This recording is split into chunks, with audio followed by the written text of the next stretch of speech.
Yo, welcome to Sig Slayers, the comic interview show, period. I'm Mike the Sig Slayer, chilling with Mark the Honorable Villain. What up, fam? What's up, Mike? Today we have a genius in storytelling, man. We have a mastermind in the medium. Let them know who we got. Joining us today is world-renowned artist Frank Quitely joining us. But before we chat with Frank, please like, subscribe, hit the notification bell, and please comment. All right. Our next guest is a superstar artist whose work can be seen in All-Star Superman, New X-Men, Batman and Robin, We Three, and The Authority. Ladies and gentlemen of the Stash Land, we bring to you the one and only Frank Quitely. What's up, Frank? Thank you. Thanks for the introduction. Oh my God, man! I'm so hyped. I can't believe this. I can't believe this happened. I got shout out to the Honorable Villain for making this happen. We're gonna just dive right on in, Frank. All right. So since it's your first time joining us, we like to get your comic book origin story. In other words, how did you get your first gig in pro comics? Okay. It came on the back of working for small press comics, independent comics, adult humor. It was something we did in Glasgow, the city in Scotland that I come from. And because we were making our own comic for no money, we would go to small comic marts and small conventions, and we would sell the comics ourselves. And gradually people, usually comic store owners, but sometimes other artists would look at my work and say, you know, you should send samples to 2000 AD, to Dark Horse, to DC and Marvel. And I did four Batman pages, and I had no. This is pre-internet. This would have been very early 90s, and okay. I didn't have access to any scripts or anything, so I just drew a 4-page Batman scene where he fights some villains in an alleyway, and then gets knocked down by Catwoman driving a car, and I couldn't believe how long it was taking. So I didn't finish the 4th page, but instead of just sending 3 pages, I actually photocopied 4 sheets. So it was like 3.5 pages, unfinished, and I sent it off to a bunch of different publishers. And the first British publisher was Fleetway. That was the people that were publishing 2000 AD and all the other Judge Dredd related stuff. And Paradox Press, they were an imprint of DC Comics. They became, actually they were Piranha Press when they started, when I got my first gig, and then they became Paradox, and they're the ones that did the big book of urban legends, the big book of freaks, the big book of conspiracies, all that stuff. So it was it was just through doing my own self-published stuff and then sending off samples to publishers. I think that was the most common route back then, if you didn't already know somebody that worked in the industry. Frank, I want to talk about the difference between UK comics and comics from the state. What was the main difference between the way UK publishers operated versus the way they operated in the States? The main difference was we had almost no superheroes. I think everybody that read superhero comics, and there was lots of people who read superhero comics, but it was American superhero comics they read. But I would say that's the main difference. 2000 AD was obviously sci-fi and future satire, and and we had a very strong industry for children's comics, for young children and for teenagers. But But anything for teenagers upwards was tended to be 2000 AD or other material that they published, and like American comic books. Frank, you're currently residing in the States right now. You're teaching at SDSU, San Diego State University. Yeah. Can you tell us about your role teaching in that class? Sure. I'm teaching the history of comics using 10 treasures from the SDSU archive. So San Diego State University have got one of the biggest comic archives in the US, and it's actually the history department that sponsored me to come over, and I'm teaching with a professor from the University of Glasgow, and it's Professor Lawrence Grove. He's a friend of mine, and we've done a lot of stuff together. Everybody calls him Billy, Professor Billy. So it was actually Billy who structured the course, and he speaks as a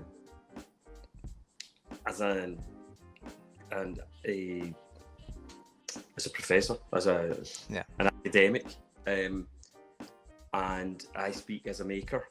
So we're each offering different perspectives, and because it's a history class, although we're talking about comics, and we're talking about comics like where they came from before they were actually modern comic books, and then through the decades of the 20th century up to the present, we're looking at the places that were being made.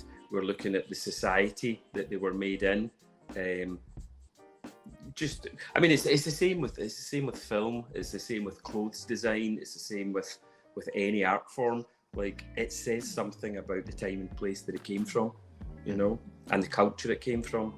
So, so it's quite, and obviously it's comic centric, but it's pretty broad the way it works out. What was the main thing that led you to pursue this opportunity besides the California weather? That was the main thing.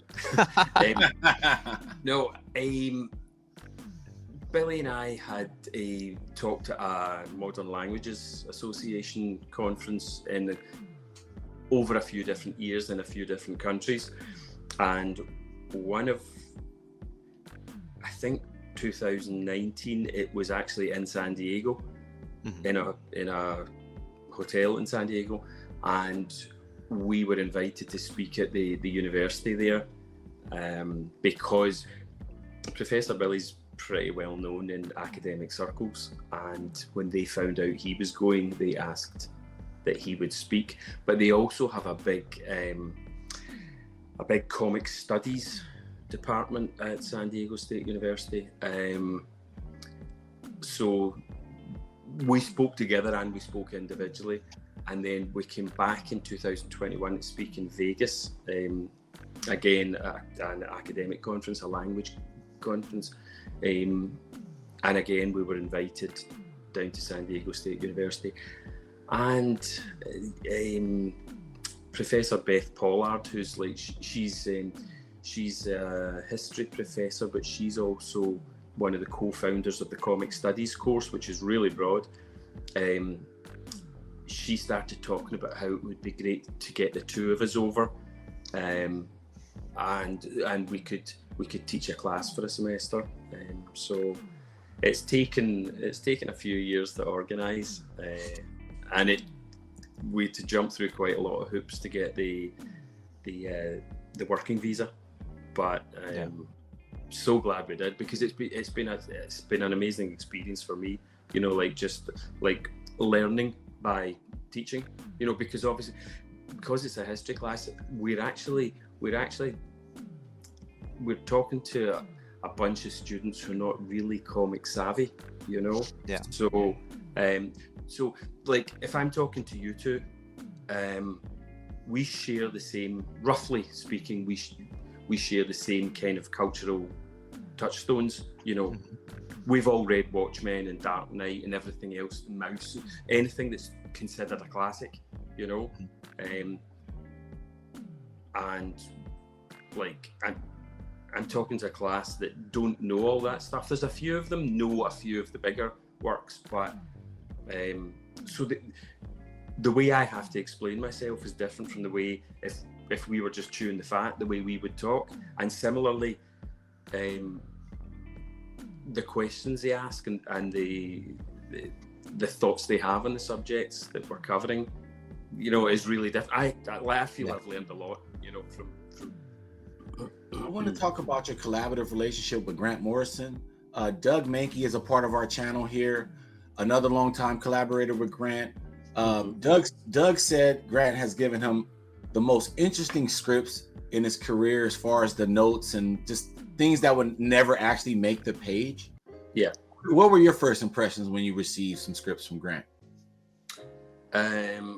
Well, just to put it into context, before I first received a script from Grant, I had met him a number of times at comic related social events in Glasgow. So Glasgow is a relatively small city, and it's got a relatively big comic community.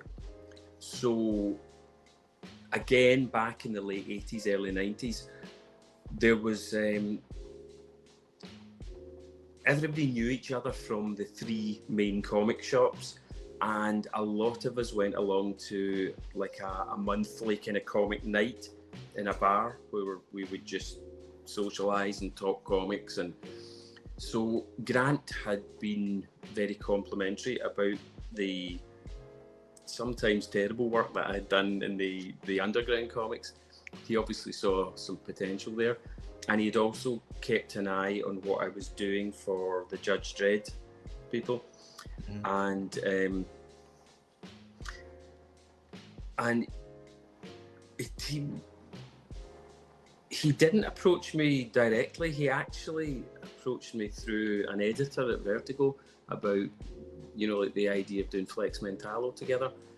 And he told me much later that one of the reasons that he was keen for me to do this particular project was because it was a mixture of kind of real life and superhero, but all the superheroes, or many of the superhero characters, were references to other superheroes, and he knew that I didn't know much about comics. I certainly didn't know much about superheroes. I didn't grow up reading Marvel and DC, or I read some, but not a lot. And so I would constantly have to phone him up and say things like, "Who's Billy Bateston?" And things like that, and he would get back to me and say, just draw a kid that looks like a slightly older version of Dennis the Menace or whatever. And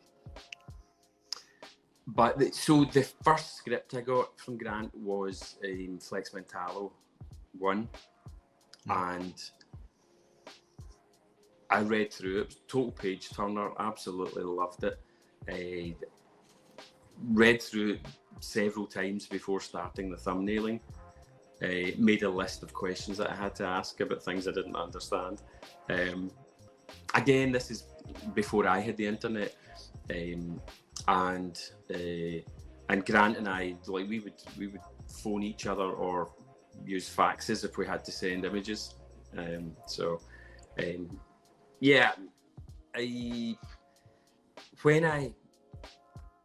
After reading the first Flex script, I was pretty sure this was a writer I would want to keep working with as much as possible. And although I've worked with lots of other writers, I do feel a special connection with Grant, a special connection with his. I mean, he's obviously become a friend, but I feel a special connection with his writing. So it's just kind of gone from there, That was mid 90s, I think. Might have been 94 or something when I got the script. Frank, I want to talk to you about some of your work that's been adapted into other mediums. We saw you were at the Superman premiere. Yeah.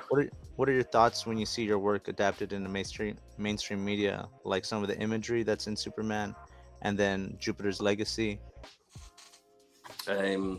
Well, I was actually at the the Deadpool premiere earlier before the Superman, and there were images in that movie. I mean, like the hand going through the face and stuff like that were very close to what I did in the comics. Whereas with Superman, although there were a few scenes, especially there was a few images in the run up to it, just like the stuff that James Gunn was posting that were obviously based on the comic. But I've seen the film twice now in the theaters, and absolutely love it. And I feel like well, he told me himself that the All-Star Superman's a big influence, but it seems to me that it was a big influence in terms of the overall feel, the overall mood, I agree with the overall tone of All-Star Superman, rather than being particularly specific to individual shots or the main drive of the plot itself. Yeah. But it was an absolute pleasure seeing it. Certainly. Yeah. What about Jupiter's Legacy? Because that was like something that was like a series where you got a chance to see multiple episodes and beats that you've done.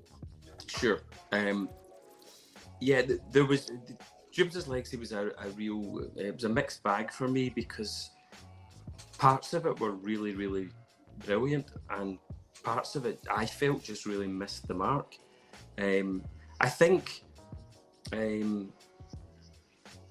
one of the main things that was wrong with it was that the whole story really kicks off near the beginning, and bearing in mind that, I mean, I did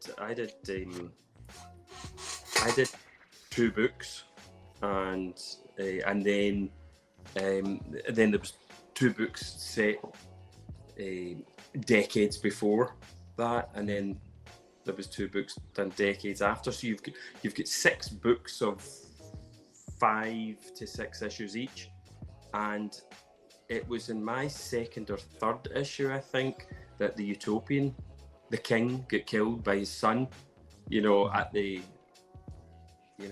With the support of the king's brother, the son's uncle. So it's got that kind of Lion King thing going on, where not quite the same, but the death of the king has to start right at the beginning to kickstart the story.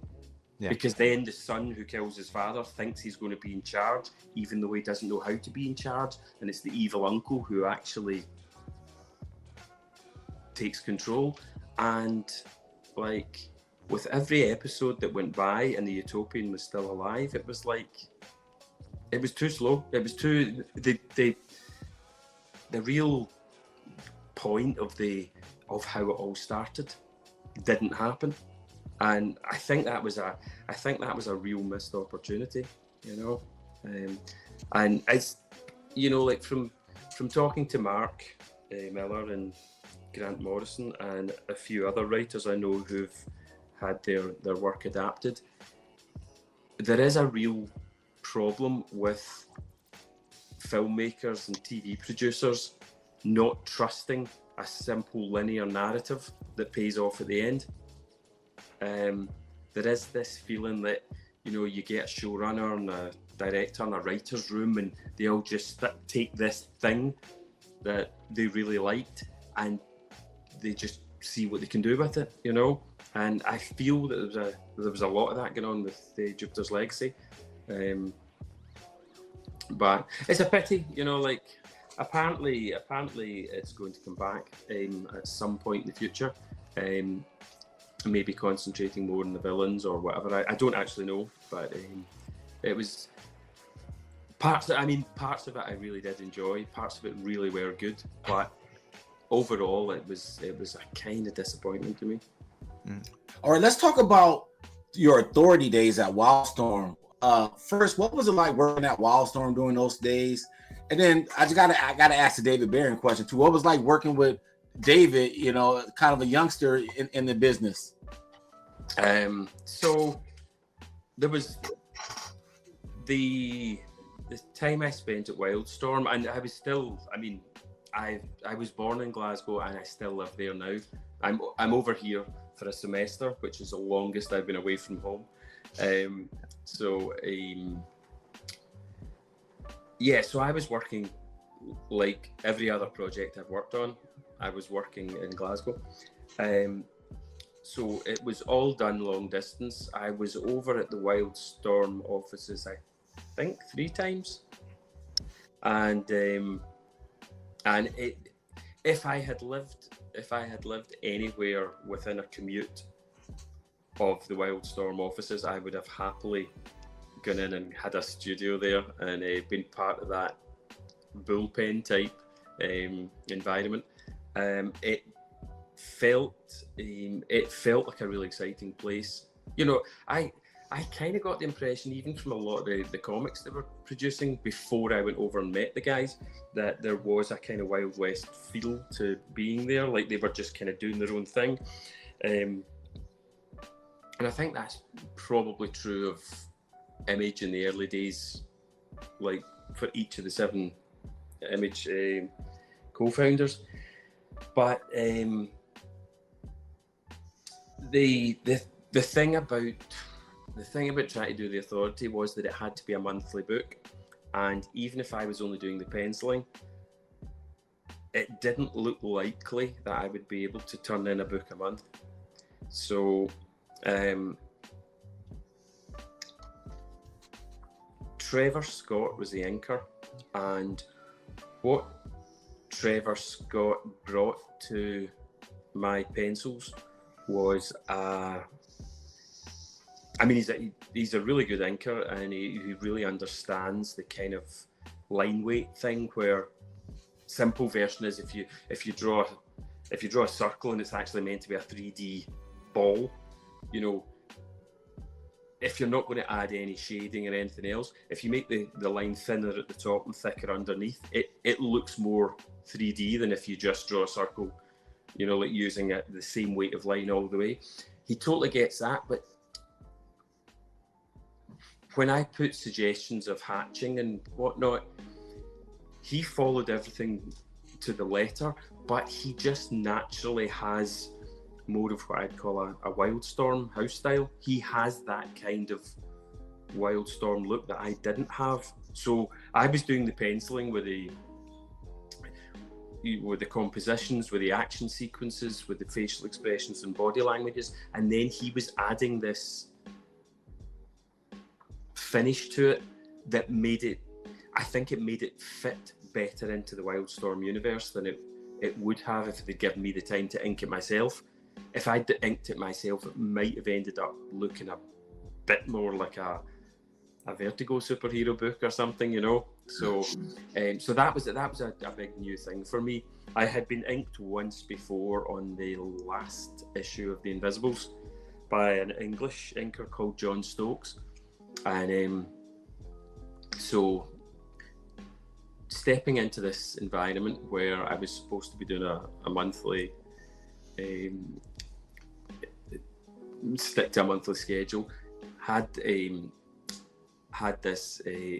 inker who gave my work generally a different aesthetic, and then having David Barron on colours, and David, if I've got this right, David was either an assistant to or a kind of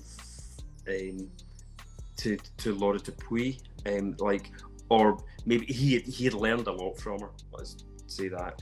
I think she was a big inspiration on him, at least at the start of his career. And so we were just, and obviously Mark was writing, and the scripts were really good fun.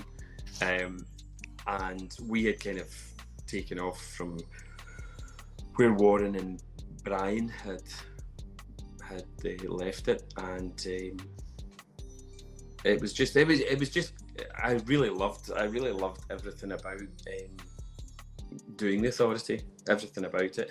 It kind of broke down slightly towards the end, because the first issue that it looked like I wasn't going to make the deadline. Like Mark and I both asked if we could just have slightly longer till I get it finished, because although it's a real pain in the ass for publishers because they've got contracts with advertisers on the monthly floppies, our argument was that when the books were collected, you know, the trade of like 6 issues and then the trade of 12 or the hardcover of 12 or whatever, those books would stay in the shelves like that forever, and it would be the same writer, the same artist, the same penciler, the same inker, same colorist, the same letterer, you know. So it would be like Warren and Brian's run, it would be a complete thing.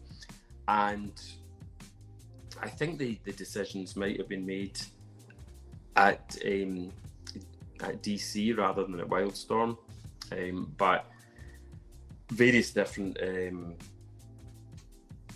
writers and artists were brought in for fill-in issues and whatnot, and it kind of lost its momentum, and then I ended up leaving and going to work with Grant again at Marvel with New X-Men. So I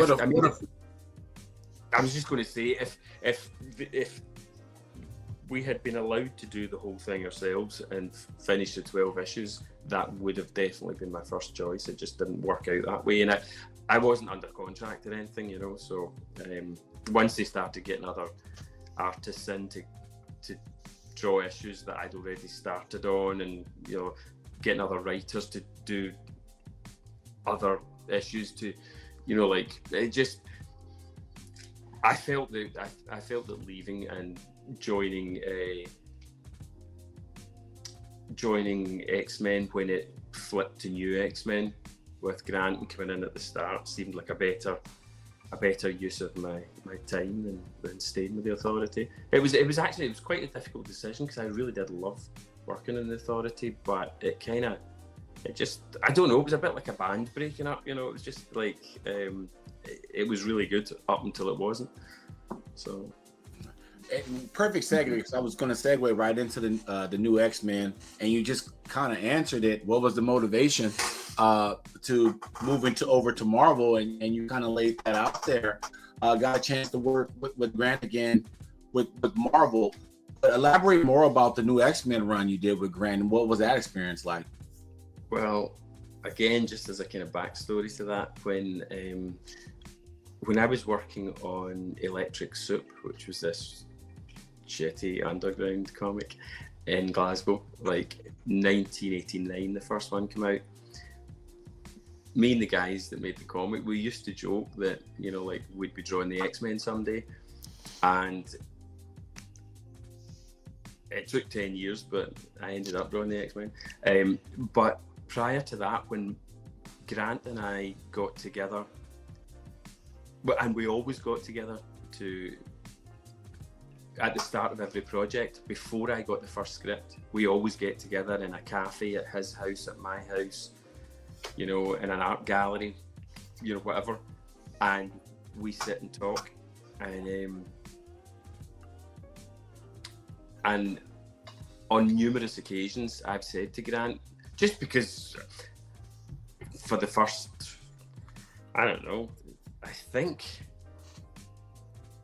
I'd had very, very few royalties, just because I was never drawing books that were big enough, and, you know, like, and comics weren't selling well enough for anything but the biggest books to get royalties.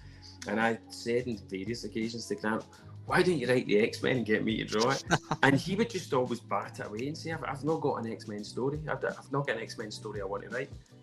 This is what I'm interested in just now. And he would... So when he got in touch and said, listen, I'm going to take over the X-Men, and I want the outfits changed, I want the name changed, I want the whole dynamic and structure of the way the books work. I want everything to be different. So I want you to come in and do the first however many issues you can manage. you know, like, because there was only a few months lead in, so I only managed to do the first 3 before somebody else stepped in, and I did 10 issues, you know, throughout the run. I think Grant wrote more than 50, but I penciled 10 of them, and it was as usual. We got together to talk about it, and Grant's like, I now know what to do with the X-Men. You know, it's been this huge kind of like like space opera sort of thing for the longest time, and everybody makes big speeches while they're fighting, and you know, like if you've not been following the continuity, you've got no idea what's going on. And he said he'd been looking back at all the times in the history of the comic when he thought it was really good, and he said what it is at its heart, it's a story about a school, you know, and he said there's a dynamic in the staff room amongst the teachers, there's a dynamic amongst the pupils, there's a dynamic between the staff and the teachers, but they're also a rescue service. They go out and rescue like kids that are changing, you know, and so it's still got to be an outsider book about outsiders. It's still got to be, but he said getting back to the heart of it is the heart of it's set in the school, you know, and it made total sense to me, but he did warn me. He said, you know, everybody's going to hate this, you know, because everybody who's currently buying the X-Men, a lot of them have been buying it like for years and years and years, you know, and they like it the way it was, you know, and we're going to change it. And sure enough, I actually had the internet by this time, and I would go on and look at what people were saying, and boy, it was like, I don't know if it was even 50-50 of the people that liked it, generally speaking, were people that came over because they liked what Grant and I had done previously. And the people who didn't like it were generally people who had already been reading it up until when we arrived. And yeah, I mean, there was lots of stuff about, you know, these jokers should just go back to Vertigo. They don't know what they're doing with superheroes. They don't, you know, and I mean, the critics were generally behind it, but the fan thing was 50-50 at best. But that changed quite quickly. I don't know how many issues it took, but it started changing from quite early on, and then eventually, I think the majority of fans ended up being on board with it. One of the things was that I think not everybody appreciated how many different artists worked on Grant's run, but I think the majority of people ended up liking it. But it's funny, I was actually at a convention in Brazil, CCXP, and somebody asked, you know, like, what did it feel like just before you started on New X-Men, knowing that it was going to become a classic? I was like, I had no idea it was going to become a classic, and everybody hated it. Frank, you proved yourself time and time again as a genius of the medium. I talked to you before about your TED talk that you did. Can you tell us more about some of the things that are unique to the comic medium? Yeah, I mean, well, each medium has its kind of strengths and weaknesses. You know, like film and television is obviously brilliant for movement and sound and action and spectacle. Prose work, novels, and you know, they're really brilliant at like the inner voice. You know, you can read a novel and really become the person you're reading about, because you know their thoughts and their feelings and their motivations and their fears, it's very difficult to do that in a. It's more difficult to do that in a movie or a TV show without actually having somebody just saying how they're feeling, you know. So I think one of the strengths of comics is that it does both. And obviously it does movement in a different way from film because it's static images with no sound, you know. But one of the advantages to telling a story with visuals, with still images, is that it's the reader that sets the pace. In the talk you're referring to, I use 3 examples of my own work because I find it easier to speak about my own work because I know my own work better than I know other people's work, and I can look at other creators and I see what I see in it, and it might be everything they intended, or it might only be most of what they intended, and maybe I'm missing a couple of things, or maybe I'm interpreting things that aren't there. But so I used 3 examples of my own work, and one of them was the cat leaping through the panels in We 3 when all the panels are in a 1-point perspective, like doors, like slices of time, and the double page spread from Pax Americana where the Question is leaving in the morning and he's having a conversation with Nora. Then Nora's in the house on her own when an intruder comes in and she gets killed, and then the Question comes in with his dictaphone thing and goes round with his torch in the dark, and that's one physical space with 3 different scenes playing out in the same space, and each of them is happens on a different day, and that's something you can only do in comics. Both of those are you could do both those scenes in film, but you would have to do it differently. You can't have it all happening simultaneously.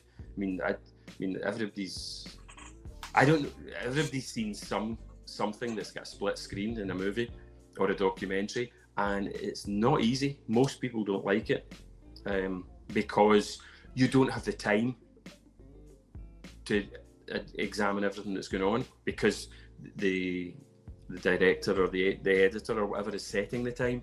The third example was in Jupiter's Legacy early on.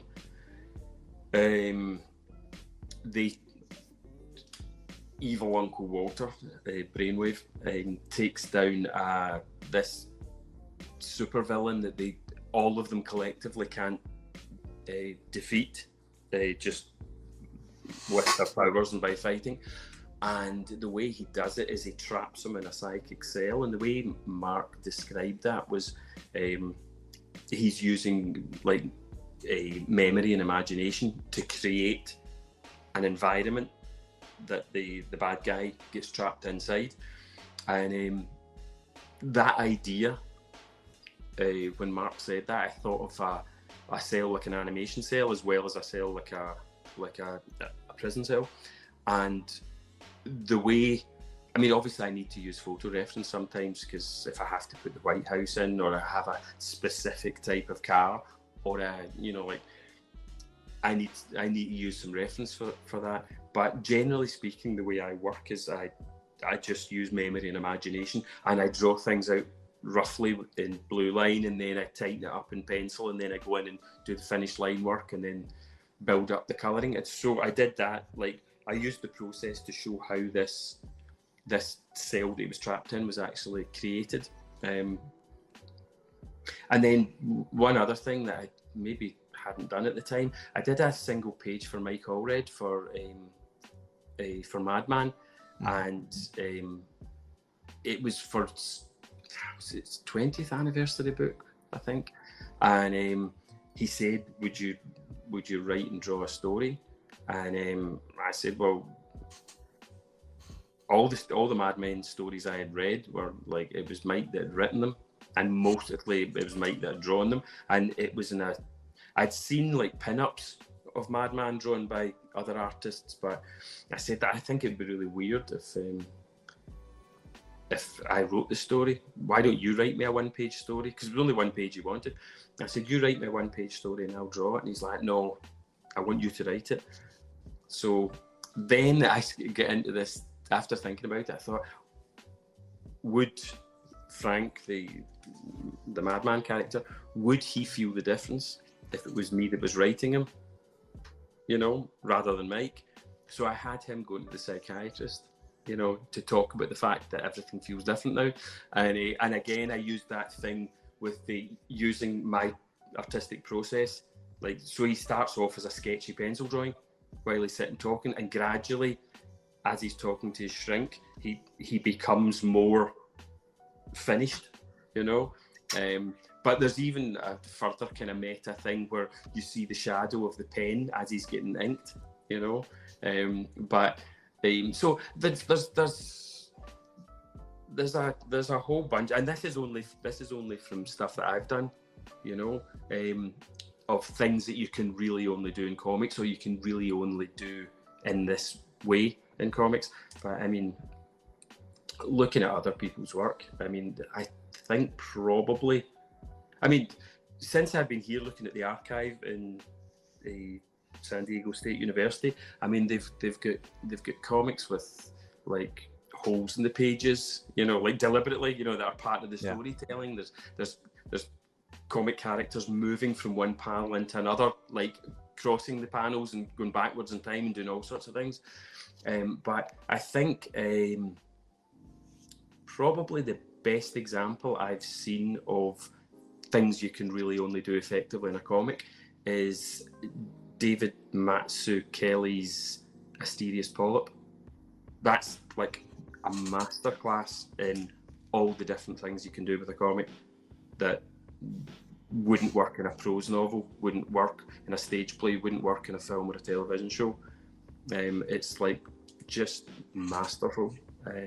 From everybody having their own font for their voice, for speak bubbles crossing over other people's, you know, like, you know, it's just like, it's literally, I mean, there are dozens and dozens of things in that book that you can only do in a comic. It's a masterclass in itself. But, let's talk about All-Star Superman, and I'm kind of curious because you got asked a question at your last convention you attended about the new X-Men and how you felt about doing the classic before you started. Well, All-Star Superman is another classic, probably the most accoladed Superman story in the modern comics.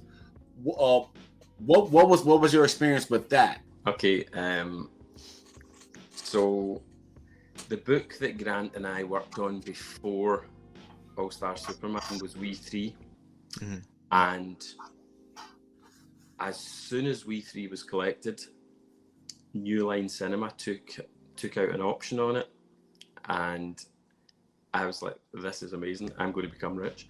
And 20 years later, they still haven't made it. I said to Grant, from now on, I only want to do creator-owned stuff. And he said, yeah, don't worry, we'll do more creator-owned stuff together. But first, I want you to draw Superman. It wasn't called All-Star Superman at the time.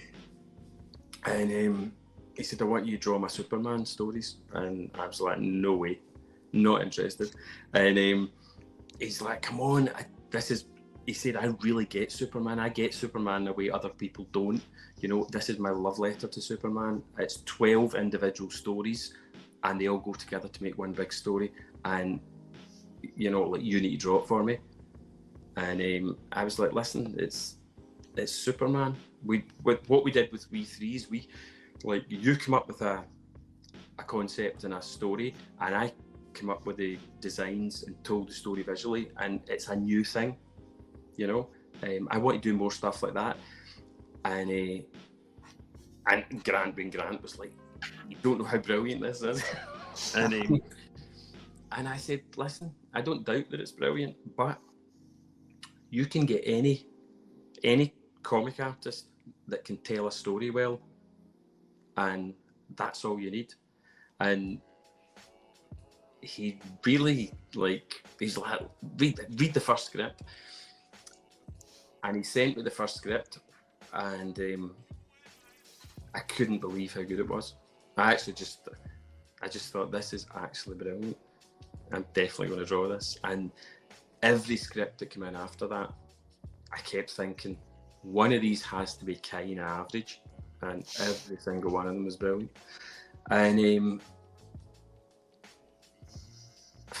from going from not wanting to do it to absolutely loving doing it, being really grateful that it was me that did it and not somebody else. And I still maintain that if he had got any decent artist that knows how to tell a story, it would still have been a classic. It's the heart of the stories, you know, that's the thing that's given it its longevity, and it's connected it to so many people. But you know, given the fact that anybody could have drawn it, I am so grateful that it was me that got to do it. And what about does winning all the Eisners and the accolades and all that came with it, does that have any significance to you? I mean, it's really flattering, but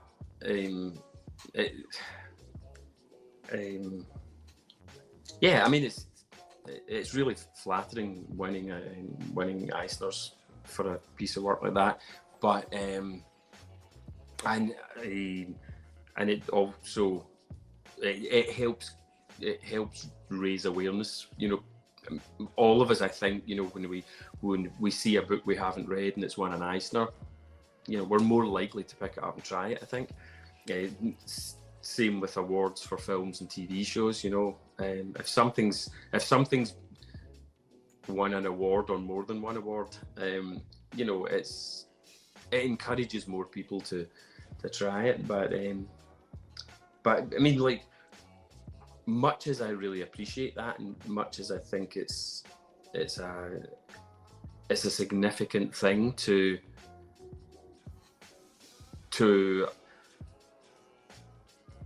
reward works that are good. There's also the feedback that I get from fans at comic conventions. I mean, like, that's 20 years now, and I've never been at a convention anywhere in the world in the last 20 years where somebody hasn't said to me really sincerely, like, you have no idea how much this book meant to me, and then they start giving examples and stuff like that. And sometimes it's light-hearted, like, they, you know, kind of, this was the book I got my girlfriend to read, you know, or whatever. And sometimes it's to do with that scene where he saves Reagan, who's on the edge of a building, and, you know, and there's a real privilege to have been part of making a piece of work that resonates with that many people this many years after it was made. That's a special thing for me, you know. Okay, now I'm super curious. Okay, so you went from being reluctant, right, to do superhero stuff. You wanted to create your own stuff right around the time, and Grant was pitching you the All-Star Superman. You're the man for the job. You got to do it. You got to do it. What led you? Because my favorite work of yours, because I'm a huge Batman fan, is the Batman and Robin, and your I think 16 issue cover run, and then you also did you actually kicked off the actual series with the first story arc, the first 3 issues. So what made you want to do that? Because this is after All-Star Superman. So that's actually a really good question, because I was keen to get back and do creator owned work again.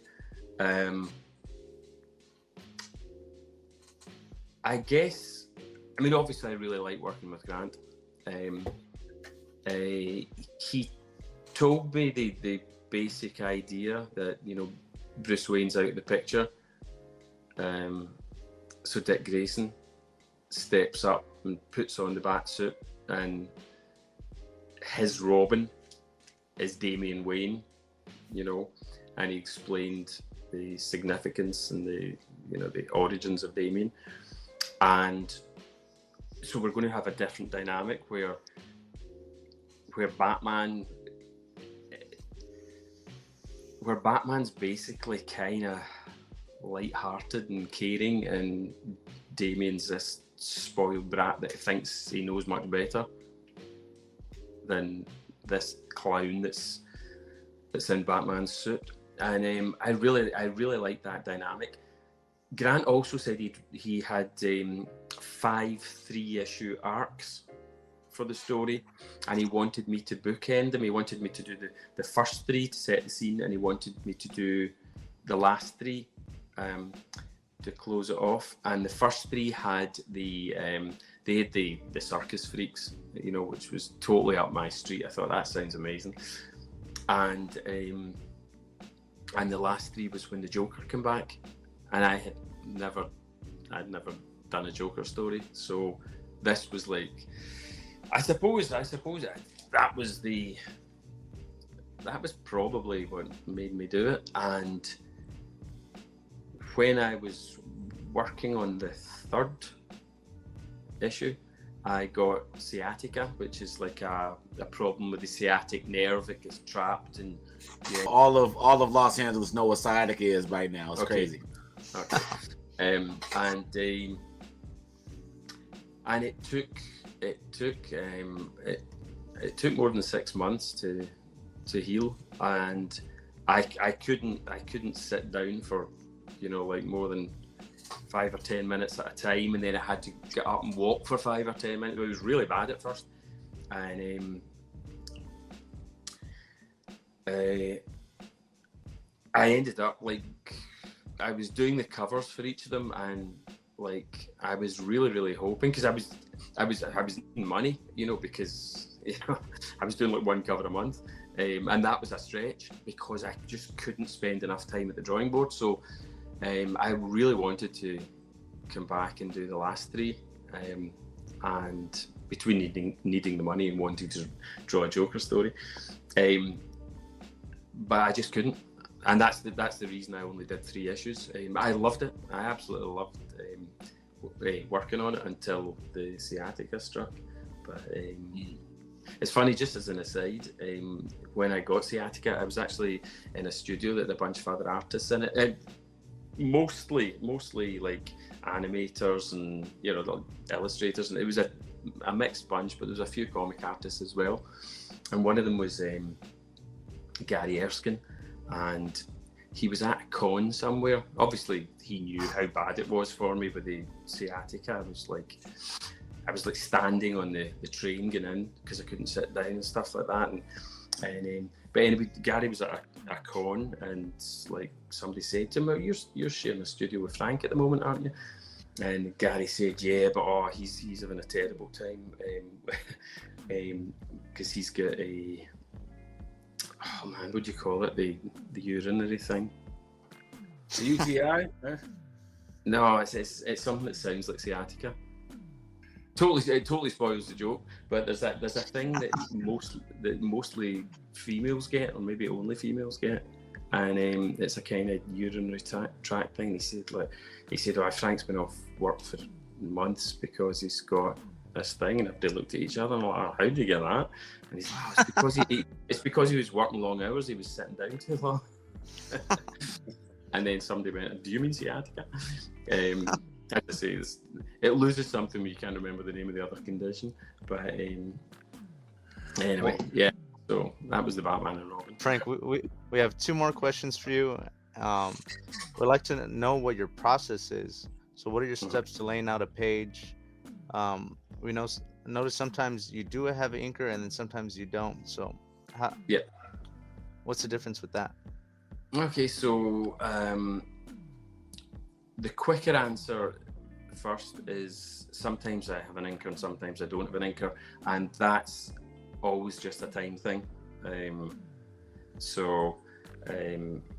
If I'm trying to do a monthly book, or I'm doing one thing but time's very short, so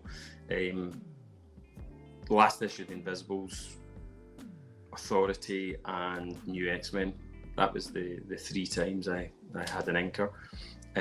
Or New X-Men, it was more than half a dozen inkers. Always a preference to ink my own work. It's actually now always a preference to colour my own work as well, which the last thing I did in the Ambassadors with Mark Miller, I coloured that as well as, well, I actually co-coloured it with my son, but the process is always the same. I just read and reread the script until I can really see it in my head. I make thumbnail sketches on the margins of the script. I still print the script out, like on paper, so that, because if I just work in my sketchbook, I tend to, the thumbnail sketches get larger and larger, so they take longer and I put more work into them. So I try and do the thumbnail sketches as much as possible in the margins of the script. And I do a few for each panel description, and then I have to, from each of those thumbnails, I need to choose the ones that work best in a sequence, so it's largely a learned process, but a lot of it's also kind of intuitive. That process hasn't changed. And is that the hardest part about the art process? Is what the layout's going to be? It's probably the hardest part, but it's certainly the most enjoyable part. It's really fun having a script and actually drawing tiny little quick loose drawings to work out how it's going to be directed, and then how each panel is going to be composed, or how a splash page is going to be composed so that the eye flows properly. So it's a hugely satisfying process. The problem I think most of us have with comics is that they're not particularly well paid, and they take ages to produce, but for somebody like me, I find it very satisfying when the team is as small as possible, which is, although I've done character designs for other people, for games and animations, and for casting directors for various things, but being a tiny cog in a big machine is not as creatively satisfying as being a team of 1 or 2 or 3. Frank, we have one last question. We want to ask, is there anything that we haven't discussed that you want the fans to know about? Any new projects, any upcoming appearances that you want to talk about? Anything that we haven't talked about that you want to shine?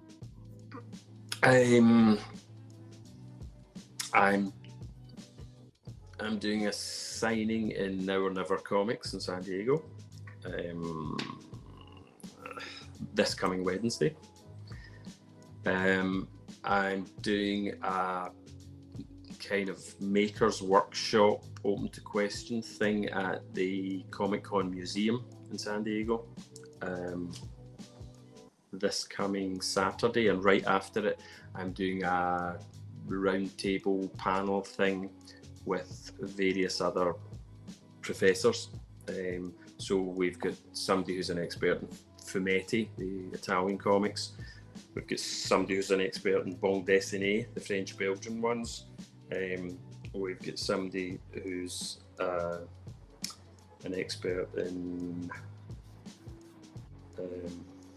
manga, and we've got me as a maker, kind of covering English-speaking comics. So that's also this Saturday. And then I'm going to be at the Skirball Centre in LA on December. Oh, wow. Yeah. I'm going up to see the Jack Kirby exhibition, and then another panel discussion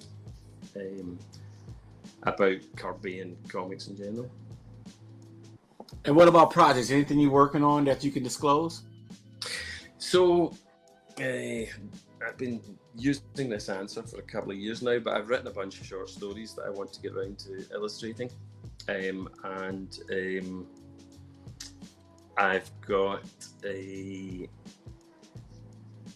actually written a short story for another artist. I'm going to draw it as well, but it's for another artist for a character that he created, which we've not announced yet. I've got a few artist friends who are in the same boat as me in that they already write and draw, or they have been drawing and now they're writing as well. So we're going to do a few things together. Again, that's not announced yet. It's not actually done yet either. And at the moment, what's on the drawing board is a short story with Grant Morrison, which at least initially is for his Substack. I don't know what's going to happen with it after that. Fantastic. So a reunion with Grant Morrison is in the works right now. I dig that. On the drawing board. It's sitting over there. But... Well, Frank, this was fantastic. This is surely a bucket list interview for Mark and I. Just know you always have a home here on the Sig Slayers station. Well, that's all for our show. If you like what you see, please subscribe and hit the like button. This is Sig Slayers. I'm Mike, speaking for Mark and Frank Whiteley. We are out. Peace. Sig Slayers.